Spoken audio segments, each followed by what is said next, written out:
This is Women Road Warriors with Shelley Johnson and Kathy Tuccaro. If you drive long haul, short haul, or heavy haul, they're here to empower and inspire women in the trades on tncradio.live. So gear down, sit back, and enjoy. Welcome to Women Road Warriors with Shelley Johnson and Kathy Tuccaro. We're a show that works to inspire and empower women in trucking, in the trades, and every profession. We tackle all kinds of topics, and we work to encourage women to be their very best with informative guests and women who've been champions. I'm Shelley. And I'm Kathy. No topic is taboo on our rig. We tackle the tough topics along with the not-so-tough topics.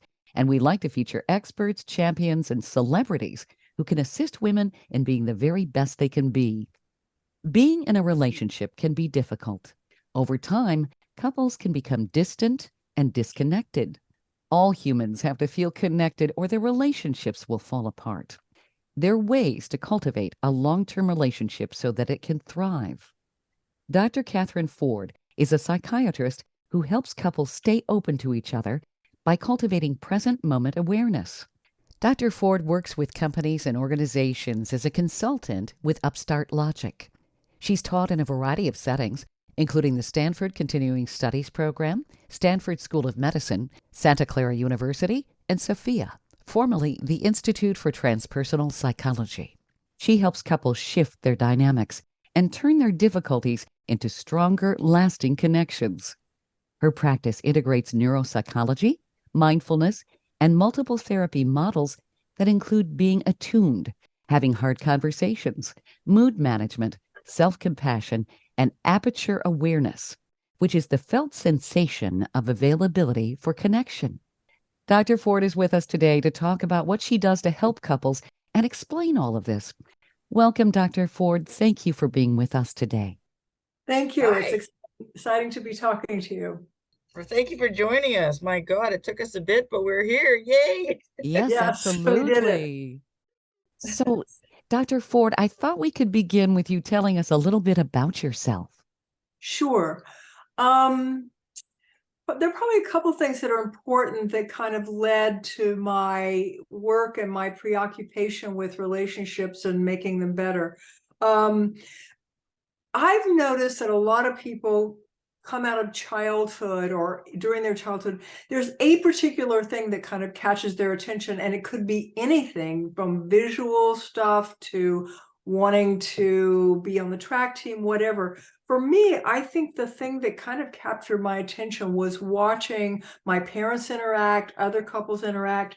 And I think that what I was struck by was the intensity of how important it was. This seemed like this was a really important thing to them, next to the fact that it often wasn't that easy for them to get what they needed from each other, from the conversation, etc. And so I was pretty struck by both of those things, how important it was and how difficult it was. The next step was to start to study psychology in college.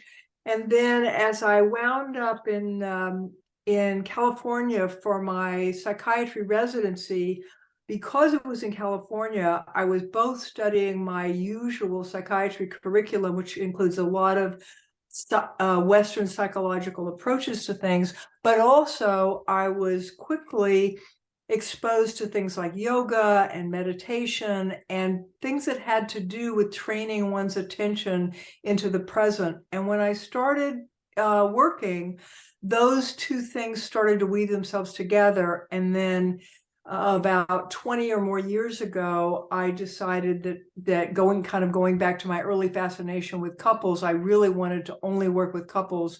And I headed towards working with couples in a way that really emphasizes what's going on in the moment between them as compared to some approaches that are a little bit more historically oriented. Interesting. Wow. So, what actually happens in a relationship in terms of communication? I think things just kind of happen a lot of times on the fly, and people don't necessarily know how to communicate with each other. Yeah, that last thing you said, people don't necessarily know how to communicate, is absolutely true. we sort of assume that because we know how to talk and use the English language, we kind of don't realize that when we're talking about important or hard things with people that we're close to, intimate with, who matter to us a lot, that's really a different category of thing. That's not the same thing as telling, the helper in the cafeteria how you want your eggs. That's really a different order of thing. And we fail to really appreciate how important it is, how hard it is, and to realize that there's a whole set of skills that we're going to have to acquire. It's not like we have to have those skills on board already, either in our early relationships or even later. We just have to be aware of the learning process, that we're going to need to be really open to learning how to do this, and have a bit of humility about that we're going to make some mistakes, and we're going to clean those up and then go on to learn to do it better. It's interesting. It seems like with humans, we have a hard time communicating. Animals maybe have just kind of a set rule in their species anyway. They know how to communicate. Right. Humans don't. And there seems to be a lot of deception with humans too in communication. Yeah, that's an interesting comparison, because of course, some of our communication is very related to the ways that animals communicate. Probably one of the things to think about there is that we've gotten pretty heavy on the element of thinking about things and analyzing things and being very mental, which of course animals don't have to deal with that. And it actually gets in the way a lot. I watch couples a lot when they get in trouble with each other in the midst of a conversation. One of the things they do that doesn't help that much is they start to overthink it. And they start to go to, what does this have to do with my childhood? What does this have to do with attachment styles, which is a kind of a newer thing in psychology these days? They start to try to figure out what's going on in the abstract. And actually, although that can be useful, I tell people it's a little bit like taking out the map while you're driving. A map can be very useful, but if you really need to look at the map, you need to pull over to do that. I'm thinking of Kathy. I'm not sure that applies to truckers, but it might.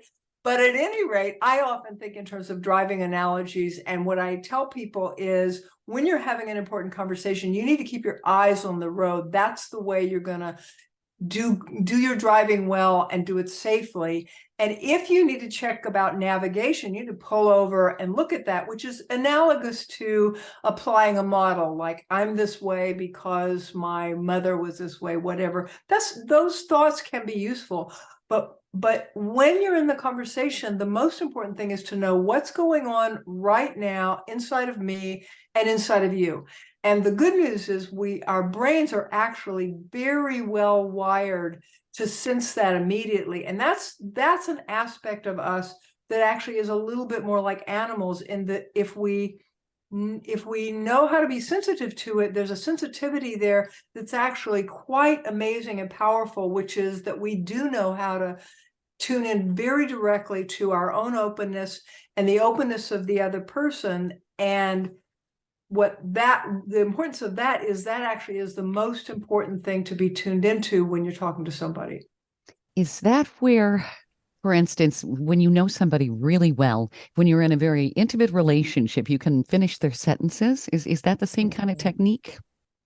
Oh, no, but it's not surprising that you put those two things together. So first of all, one of the things that's kind of related to what you just said is the research shows us that actually we listen less well to people we know really well than to people we don't know. And that has to do with filling in the blanks too much. So it can be kind of nice that you know somebody well enough that you can kind of anticipate what things mean to them, what they're thinking, what they're wanting at the moment. That's an actually really important kind of tuning in. But it's largely based on extrapolating from past knowledge. And that's not the same thing as in the moment awareness of right now, how open am I? And right now, how open are you? And in fact, what you want to do is not become too preoccupied with thinking about, well, I'm pretty sure that what you're going to say next is this, because that's what you said the last 10 times we talked about this topic. That'll actually get in the way of something new happening, especially around topics that have been difficult, where you've kind of gotten bogged down. If you relate too much to the old conversations and the person's way of talking about it in the past, you're going to simply repeat old patterns. You're going to almost find yourself in a script where you know what you're going to say next, you know what they're going to say next. It's all been said before. It's not going to go anywhere except round in circles. What you want instead is to check in with yourself. Am I open right now? Am I feeling so anxious about how badly this conversation is going to go that I'm actually closed down? I'm in a negative mindset about it. And if so, what can I do about that? Because that's the recipe for an important conversation not going well. So you really want to be looking for a kind of openness that actually doesn't presume that you know what's going to happen next, but rather has you feeling, that feeling of openness has a lot of different ways to get to that. But, some synonyms for it that are kind of physical are when people say, I feel really calm, I feel really relaxed right now, I feel loose. Those are all words that relate to a feeling of openness. On the other hand, if you're closed down, you might feel tight, cold, a little jittery. Those all tell you your safety system has gone on high alert and you're actually not available for a real conversation. And that's what I'm talking about. Is that why And arguments... that's, by the way, that is, you mentioned aperture. That's what I call aperture. Aperture is simply a word I use for this kind of openness to oneself, to each other, to the world. How available are we for a new and immediate experience? Which, when you think about it, and I think a lot of women will say that with guys, the joke is guys just shut women out. And they don't respond. Yes. They're not in the moment. It doesn't seem like they're open. And of course, Right. then it can escalate into an argument, which that's not open at all, because then you're in fight, flight, and things just come out of your mouth without even thinking, and it just escalates.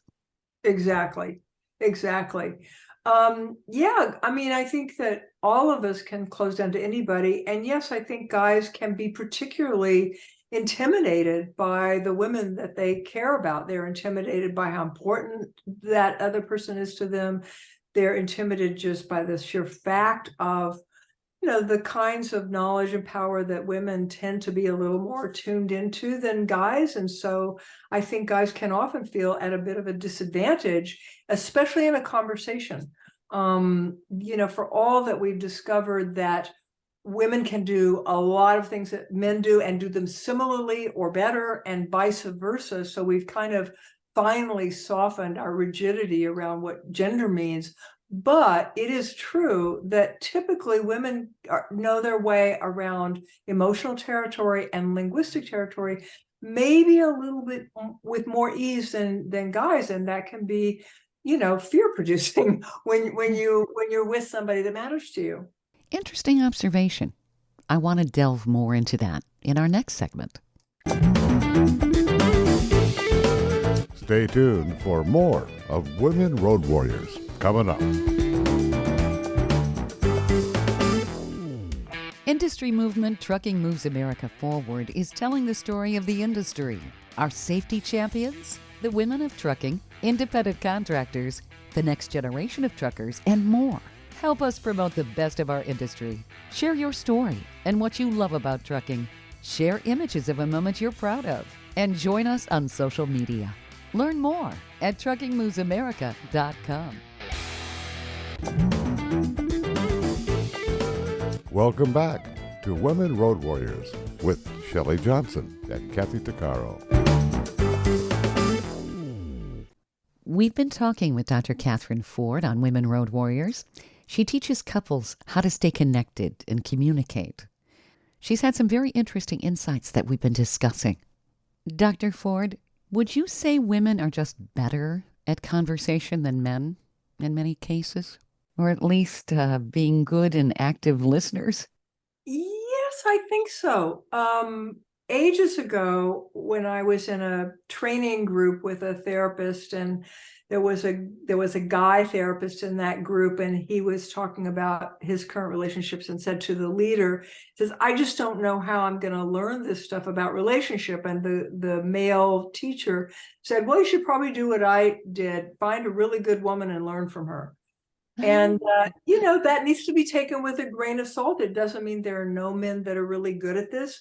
But by and large, this kind of historically going way back to our hunter-gatherer days, the abilities to stay well connected through intricate conversations was a little bit more the purview of what was going on with women, and the way that they coordinated their activities, than with men, who often coordinated their activities a little bit more silently, especially if what they were doing was hunting. I think we're never given an instruction manual. And when I think back on some of my early relationships with guys, it was almost, there were times when I'd step back and think, is he a space alien? He just doesn't seem to be on the same planet as I am. Right. And I would have Right. to figure out how to reach the guy, communicate. Yes. Yeah. It just seemed like we were speaking different languages, and I had to get attuned to it. Yeah. Yeah, for sure. And then, of course, in addition to and beyond the gender differences, I mean, the fact is that most people that find themselves in a relationship find themselves with at least the equivalent of two different dialects, if not two different languages. The ways that people want to communicate are quite variable. And so a person who really prefers to use very few words and to kind of tone it down emotionally, and that style, maybe a little quieter, might find themselves in a relationship with somebody who's got a very fiery temperament, likes to talk a lot and loudly and frequently, and both of those people can be pretty attached to their way of having a conversation because it's what feels natural, and you can even assume to say actually maybe better. What happens as people start to become a couple is they need to realize that in order to communicate well, they're now going to have to figure out what style of communicating works for them as a pair, as a team, as a couple. And that's going to require a little bit of retooling and learning on both of their parts so that they develop a style that's uniquely theirs as a couple. And as they do that, then things start to get a little easier. Sounds like your technique is something that should be a requirement before people become a couple or before they get married. Yeah, I think we all should be required to learn about these things earlier on than we do. I think the skills of conversation and the skills of relationship are not well enough taught to us when we're younger and when we're in school. It should be a required course, and it isn't, but that doesn't mean you can't learn it later. You just have to be pretty intentional about that. And you have to realize that spending, sometimes people say, I can't believe it's this hard, or I can't believe it takes this long to have this conversation about this thing. And what's left out of that is realizing you're not just trying to get from point A to point B to talk about a topic, that every time you have a conversation that's a little bit challenging, the other agenda in the conversation is that this is a chance to learn this stuff better. And so if you understand that, you don't end up feeling so confused and sometimes resentful that it's hard, that it takes extra time. I mean, this is the legitimate agenda of people in relationships, is a lot of learning. And in fact, when people say, why is it so hard? It's not so hard because somebody's broken or because you ended up with the wrong person often. It's hard because a whole lot of our adult learning goes on in our important relationships. And that fact is very much not emphasized enough and not understood enough, that we don't learn everything between the ages of 0 and 18. We continue to learn our whole lifetimes if we're willing to and alert to that. But I think at the age of 18, a lot of us think, hey, I know it all. I got it. Yeah. Right. Especially, well, when they're dealing with their parents, you're kind of like, wow, my parents really Right. don't know anything. And then, of course, a couple Right. years later, you're like, well, maybe they know a little bit more. Right, And right. then you're amazed at, wow, how did they survive? Life's Yeah. kind of tough. Yes. Yeah. Yes, exactly. And of course, learning about relationships is also hard because it might be the most private thing of our lives. It might be the thing that we guard with secrecy more than anything else. If you think about it, often people are willing to talk to you about just about anything except what goes on inside of their couple. So Yeah. the good stuff, the important stuff is happening behind closed doors. It's like a magic act. And the secrets to it are all hidden. And so we don't get a chance to learn about relationships as much as we need to from just watching other people work out their stuff.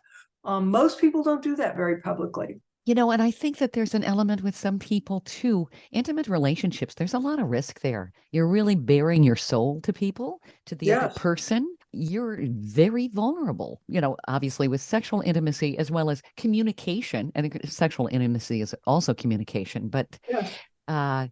you really are, you've got to have a lot of trust there. Mhm. And when you encounter someone who, say, is a narcissist, who is not who you thought that person was, Right. that really can be awful. There's no communication there, and you have to really step back. And I'm Mhm. sure you've encountered this too with couples where it's a toxic situation. Yeah, and I heard Kathy humming, and I wondered if she had something she could put in there Yeah, before I put in my 2 cents. Oh, well, no, it's just because I was married to a narcissist, and I didn't know that. I was 23 and young, Right. having no personal coaching Right. as a teenager into what a healthy relationship was. I mean, I come from a very abusive background. So I had zero self-esteem to begin with, and not knowing how to communicate, or, I've never had a voice in my own story. So, Right.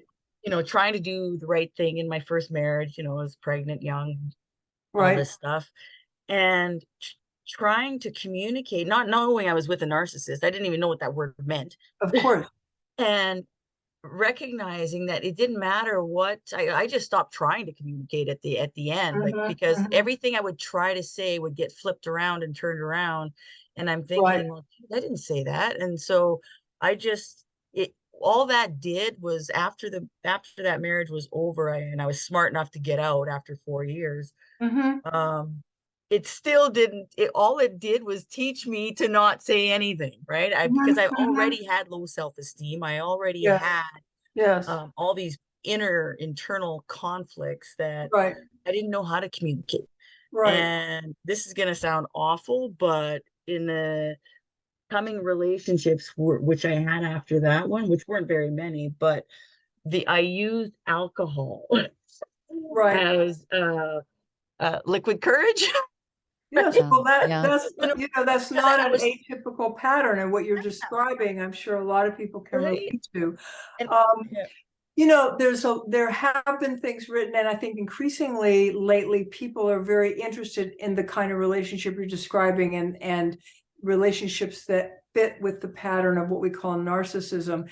And one of the ways to think about that, and maybe one of the things to know about it, to kind of figure out, well, am I in that kind of relationship? Because of course, narcissism, like anything else, is not a black or white thing. It's on a gray scale. So when you're in a relationship with somebody that you start to suspect is a narcissist, you want to figure out, well, is this impossible or just hard?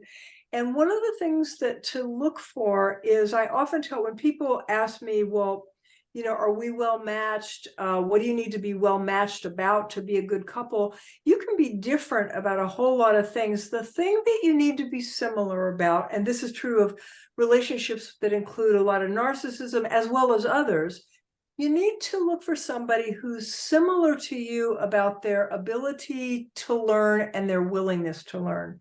And one of the things that characterizes narcissism that makes it so deadly for relationships is that often what goes with that is an unwillingness and an inability to learn.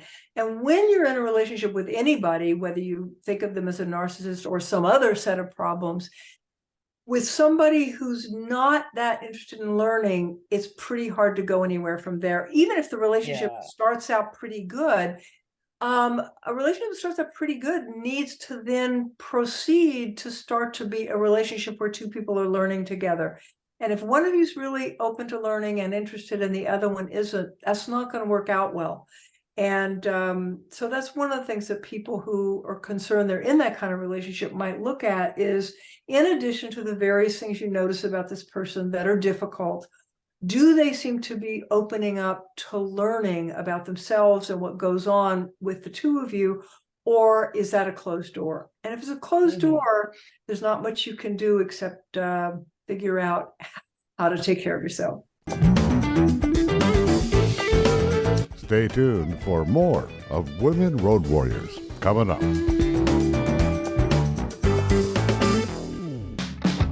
Trucking Moves America Forward, or TMAF, is building a positive image of trucking by telling the story of the hardworking drivers and industry professionals who support the industry. And you can be a part of it. Learn more about TMAF and how you can join and be a part of the industry movement working to build a strong image of trucking by visiting TMAF's website at truckingmovesamerica.com. You can also follow us on Facebook, Twitter, Instagram, and our latest channel, TikTok. Welcome back to Women Road Warriors with Shelley Johnson and Kathy Tuccaro. We're talking with Dr. Catherine Ford about how couples can stay connected and communicate effectively. The ability and willingness to learn is something that was pointed out in the previous segment. You know, that's so very true. There's so many complicated things we need to learn in relationships. And sometimes we just don't get it. You know, when I figured it out, and well, I didn't know, because I still didn't figure out I was a narcissist. I just knew that everything it was really bad, and I said, okay, I'm not choosing to live my life like this. So I left after 4 years, and it's really interesting because after 30 years, he's still the same. Yeah. Still the same. There's no interest in changing, no interest in trying to talk to, you know. And I'm like, oh my God. Yes. But in also saying that the distance that I've personally come and grown in my relationships, it took me to the age of 40 when I crashed and burned with, you know, losing my nursing career and ended up going to, I was a really bad alcoholic, and I went to a treatment center for women called Wellspring. And what you did is you lived there for a year, you stepped away from life, and you unlearned everything that you were taught, and then you kind of figured out who you were, right? Yeah. And then I had to learn what I liked, what I didn't, because I was so brainwashed since childhood. So it was quite the process. It took me a total of 2 years of being in this treatment center. But the best part about it was that Monday to Friday you had therapy. So I this is sad to say, but I learned about boundaries at the age of 40. I had to ask my counselor, what does that mean? Because I didn't know how to say no. I didn't know I could say no. And I didn't realize that I could set boundaries. I honestly, it was such a foreign concept in my mind that when I started a relationship while I was in treatment, my counselor baby stepped me into what a relationship was. Right? And she would purposely make me cancel dates and, you know, stand up for myself and learn to take care of me and not him. Right. That I come first, and to recognize that, and what a real conversation, you know, voice my concerns. And so I tell you, we were married. I was with that fellow for 8 years. And I think it was the best thing for me to have started the relationship in there with the assistance of a counselor, that I could learn how to talk, how to communicate, because I had no idea, right? And so luckily I was with a really kind, gentle soul who was so patient and loving and understanding. And so it was easy for us to talk, and he would actually listen to what I had to say. But it was a challenge, you know. Today we're still friends, even though we've been apart for 4 years. We're still really good friends, and we can still communicate. And I think um, I haven't started a new relationship since him because I needed to take Kathy time. But in the coming relationship, everything that I've learned, and I'm also 54, I'm at a different age, right? So um, I'm more able to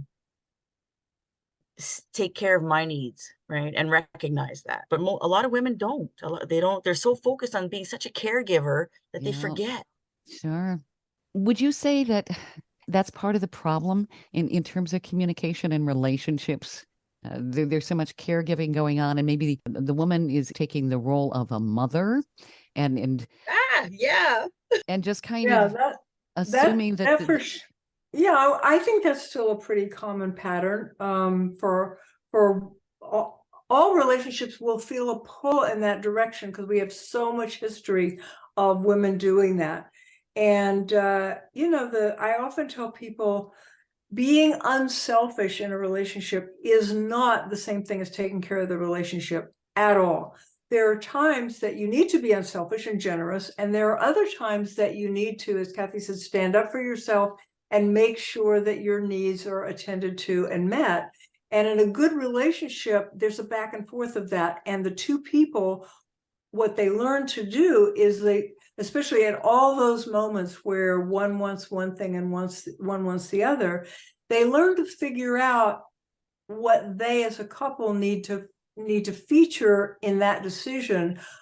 Maybe, one person wants to go to the mountains for vacation, the other person wants to go to the ocean. Maybe the person that wants to go to the mountains, it really matters a lot. Maybe this is a very big deal. Maybe the person that prefers going to the ocean this particular year, not such a big deal. And so at that moment, they can figure out that the person that likes the ocean needs to let the other person have the say. And that ability as a couple, as a team, is really important. I'm imagining that with truckers, maybe there's a similar thing of figuring out who's ready to drive and who's a little tireder or something like that.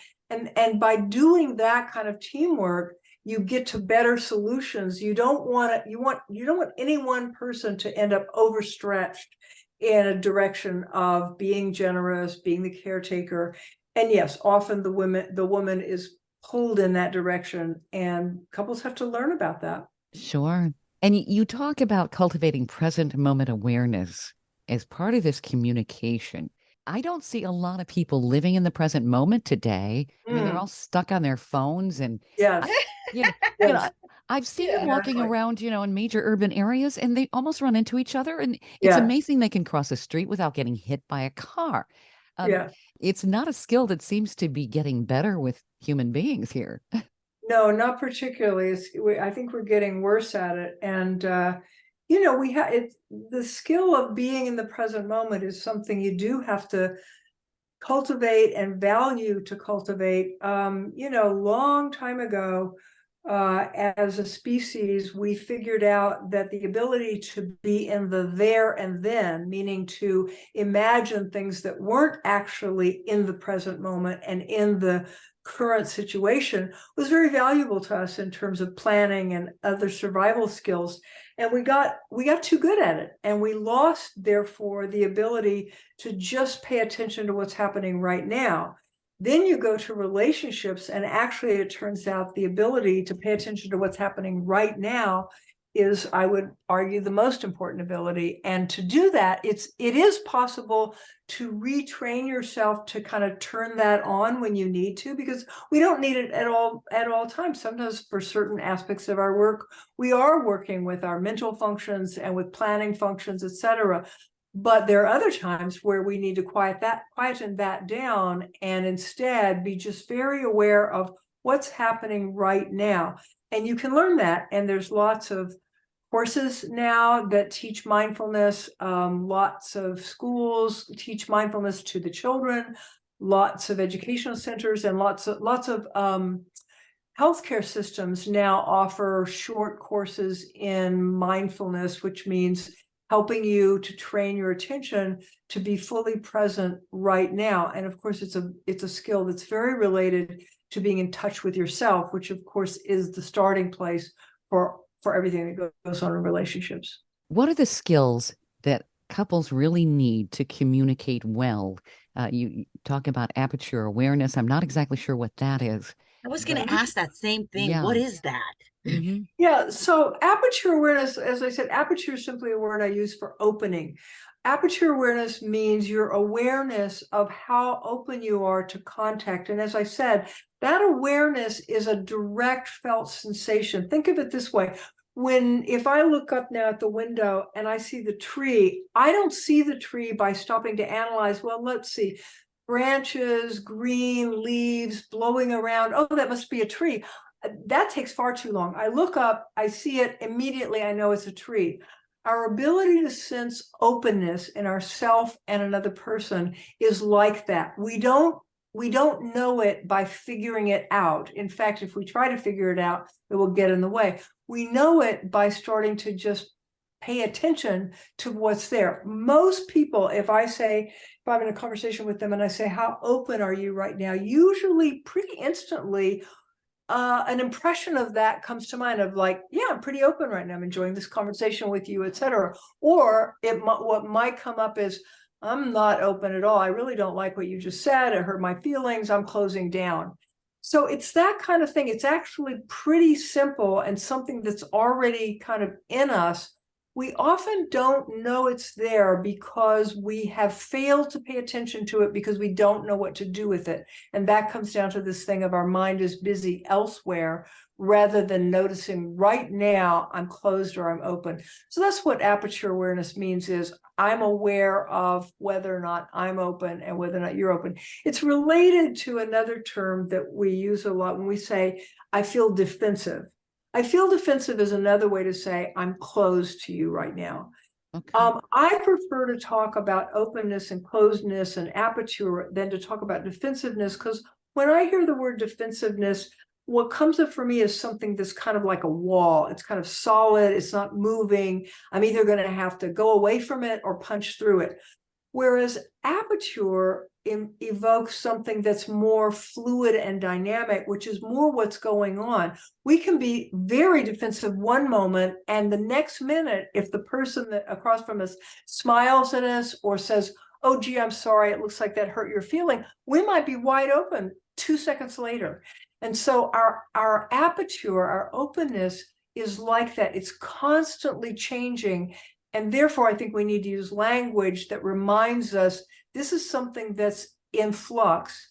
And if I'm a little bit closed down right now, what do I need to open up? And of course, that question is important because often what we're aware of is, how do I get the other person to open up? And the answer to that is figure out how to be open yourself, because the other thing to know about our openness, in addition to the fact that we can sense it directly and know about it pretty easily, the other thing to know about it is that it's very what we call resonant, meaning my openness will tend to make you more open. It doesn't mean definitely you're going to be open if I'm open, but we influence each other. Likewise, if I'm really closed down and defensive, as I said, it's going to be harder for you to be open in that conversation. And so when I'm sitting there thinking, God, I just don't know how to get this person to listen to me, they're so closed down, first thing you should do is check in with yourself. How open am I? What you often find is you're kind of nervous about this conversation. And so you're behaving in ways that are signaling the other person, this is not a totally safe space. And so they're closing down, and the more they close down, the more you close down, and pretty soon you're both very closed down. And your leverage about that is in figuring out, how can you help yourself be open? And that goes to things you were asking about, what are the conversational skills that couples need to know? They need to know how that anytime something doesn't feel good in a conversation, the place to look is, how open are we? And if the answer is not very, the place to look to get reopening is in the direction of reassuring each other about whatever's going on. I might need to say to you, I'm scared that you're not going to like me talking about going to the mountains for vacation. And if you could just reassure me that we're going to at least have a good conversation about this, that would help. that signals the other person that this is not a totally closed situation, but that the two of you need to adjust something. And so the other person might say, of course, I'll have a conversation with you about this. That's what I was trying to do. And then you might, both of you, open up a little bit more. So we often need to reassure each other about our intentions, about our value of each other. The reassurance sometimes is as simple as, I care about you. I care about this conversation. I'm going to do the best I can. Help me do that. And to remember that this is a teamwork. If you fail, you're going to fail together. If you succeed, you're going to succeed together. And how can you help each other succeed, especially with difficult conversations? Stay tuned for more of Women Road Warriors coming up.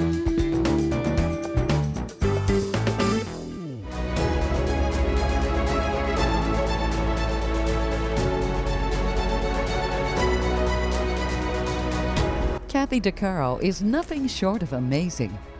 She not only drives the world's biggest truck as a heavy equipment operator in northern Alberta, Canada.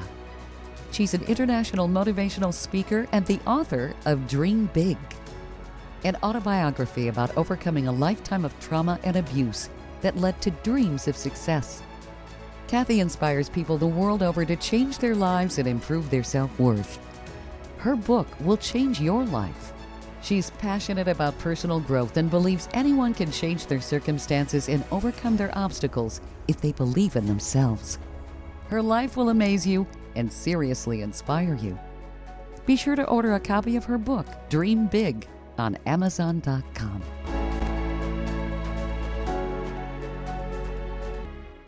Industry movement Trucking Moves America Forward is telling the story of the industry, our safety champions, the women of trucking, independent contractors, the next generation of truckers, and more. Help us promote the best of our industry. Share your story and what you love about trucking. Share images of a moment you're proud of. And join us on social media. Learn more at truckingmovesamerica.com. Welcome back to Women Road Warriors with Shelley Johnson and Kathy Tuccaro. Staying in the moment, staying open, and practicing reciprocity or give and take, and open communication in a relationship are some of the things that we've been exploring with Dr. Catherine Ford. She helps couples shift their dynamics and turn their difficulties into stronger, lasting connections. You know, open communication really is important, especially when couples don't see eye to eye. That's huge, don't you think?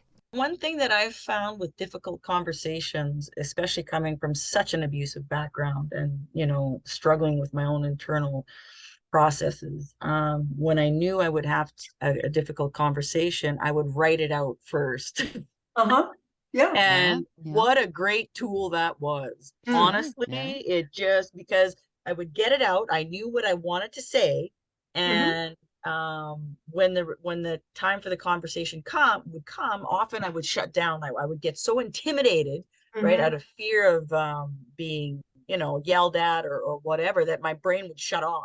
So instead, at least I would have a sideline of, hey, this is what I wanted to say, right? So don't go anywhere, hang on, right? Once I would get control of my emotions again, right, and being able to actually focus on what I needed to say, well, then at least I have it written down, because otherwise my mind would go blank and then I'd forget everything. Yeah, that's a very good tool. And often when people are too frightened to talk to each other, they do need to write to each other a little bit ahead of time to kind of break the ice and reassure each other, look, I mean well here, this is what I need to say, help me talk about it. Yeah. Now, being open, you're also being mindful of how your partner communicates, because some people are more verbal, some people are more visual, auditory. You need to know how to adjust to that, don't you? Yes, exactly. And that's what I was talking about you're going to have different styles, and insisting the other person do it your way, which we're kind of prone to do, is a recipe for non-success. What you need to realize is they have a different nervous system, they have a different way of communicating, and somehow you have to figure out together, well, if a very good example of this that comes up a lot is there are people that speak really easily, fluidly, and quickly, and they're quick off the mark. You ask a question to a group, and there are always one or two people that right away start talking and giving their version of the answer. Then there are other people that don't as easily put their words together and offer them.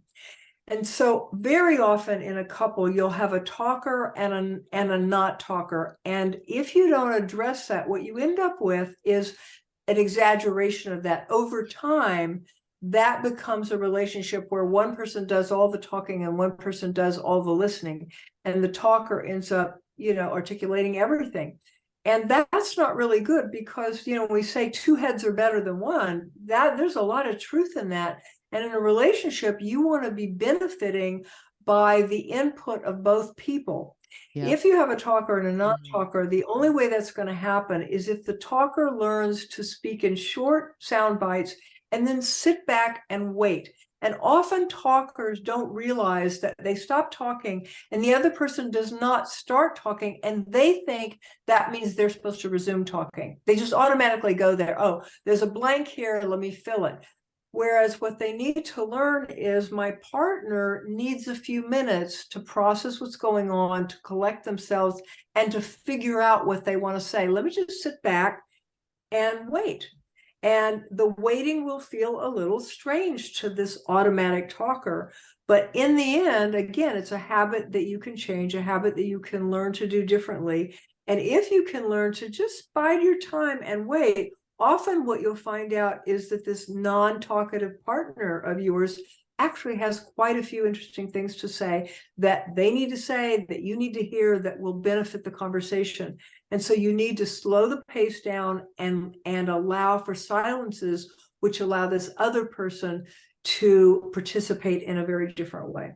All of this is so fascinating, Dr. Ford. And oh my God, is I know it that ever? there are people that are going to want to ask you questions. Do you counsel people remotely? Do they come into your office? Can people reach out to you? Yes, there's a couple of different ways they can reach out to me. First of all, if they just want to check in a little bit more on what I'm thinking and what I'm writing, they can go to either my website, which is KatherineFordMD.com, and a whole lot of stuff can be found there, including at some point soon a link to this podcast. But they'll also find, I write frequently articles for Psychology Today, so they'll find links to that. So that's one way to get a few more of my ideas to work with. I also, a couple times a year, teach courses for couples with Stanford University through their continuing studies program. And so you can go to Stanford Continuing Studies and look for my courses there. Or when I'm about to give a course, that will be listed on my website also. So all those things are possibilities. If they want to consult with me in person, like individually, I do have a private practice. However, that in terms of a long-term piece of work is only available to people that are residents of California, because that's where I'm licensed. I do make myself available for shorter consults that are basically just coaching sessions. And I can do that on a 1 or 2 time basis for people that are not located in California. And again, all of my contact information will be found on my website. And what is your website again? Website is KatherineFordMD.com. This is tremendous. And I can imagine you've got a really high success rate to the people who listen to you. Once again, that's part of communication. They have to listen to you and to make their change. But your insight's just terrific. Well, thank you. It's been a pleasure to be asked such good questions that have enabled me to talk about some things that I think are pretty common things on everybody's mind. These things, the things we've been talking about, inevitably come up in every relationship. They certainly do. And communication is one of the biggest things that will derail a relationship. It's like, he's Absolutely. Not listening to me, Yeah, people fail to understand just how much of their relationship is going to happen in conversation, even for people that think, well, I'm not that talkative. the stuff that forms the connections that you're looking for, by and large, happens in verbal exchanges. And so even if you feel like, well, I'm not that good at that, you can get a little bit better at it. And even getting a little bit better at it gives you a little bit more of the kind of connection you're looking for, where you feel listened to, understood, and worked with. Yep. Practice makes perfect. No doubt about that. One last thing, and what I want to say is, for what I've understood at this point in my life, is that the relationship with myself enables me to do better in relationships with other people, because Yes. now I'm at a point in life where I need to be able to recognize who I am and what I have to offer and what I have to say, and hold my ground, stand on my own 2 feet, and vocalize the importance of what it is I want to communicate here, Yes. right? So I think that's a vital important for people out there, just to take that time for you to figure out who you are, what you want, Right. what you like, Yeah. what you don't like, and Yes. not just latch on to somebody because you Yes. need that, right? Yep. Yes, Absolutely. that's well said, Kathy, and a very important reminder to people that times where you're not with somebody are not necessarily not about relationship. They're about a different phase of getting ready to be in a relationship that actually is going to serve you, because Yeah. you need some time just to know yourself and be ready. Absolutely. Thank you, Dr. Ford. This has been terrific. You're so welcome. Thank you so much. This was great. Oh, Yes. Thank you again, Dr. Ford. It's been an honor. You've been listening to Women Road Warriors with Shelley Johnson and Kathy Tuccaro. If you want to be a guest on the show or have a topic or feedback, email us at info@tncradio.live.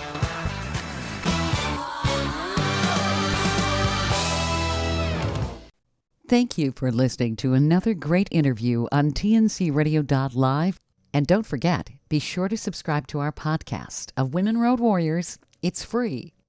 All of the material you hear on tncradio.live, on our website, our broadcasts, or our podcasts are copyrighted. There can be no distribution without the express consent of tncradio.live and its partners. For inquiries, write us at info@tncradio.live.